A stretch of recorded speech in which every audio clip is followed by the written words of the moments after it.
Posibleng bubuksan muli ang paghahain ng kandidatura para sa parliamentary district sa BARMM sakaling maisabatas na ang reconfiguration ng 32 parliamentary districts sa rehiyon. Ito ang sinabi ni COMELEC Chairman George Garcia, pero tiyak na aniyan hindi nabubuksan ang paghahain ng intent to participate kung local political party ang pag-uusapan.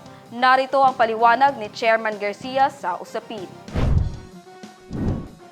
Without preempting any action, kasi nga po depende sa action ng parliament mukha pong yung hinihintay namin na 7 seats, ang maaapektuhan lang naman doon, distrito.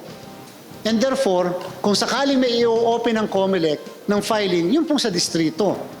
Pero wala pong effect yun sa political parties. Sa kasalukuyan, kung ano yung na-accredit na namin na 7, yun lang po muna, yun lang po ang malalagay sa balota.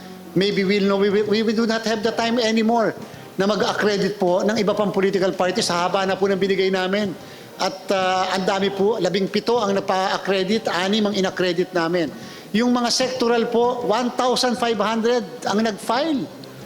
At hanggang ngayon, wala pa po kami na-accredit sa 1,500. We dismiss already 1,300, more or less. May natitira lang 200. Kasi po pare-parehas ang wordings. Cut and paste. Kasi halos pare-parehas din ang lawyers.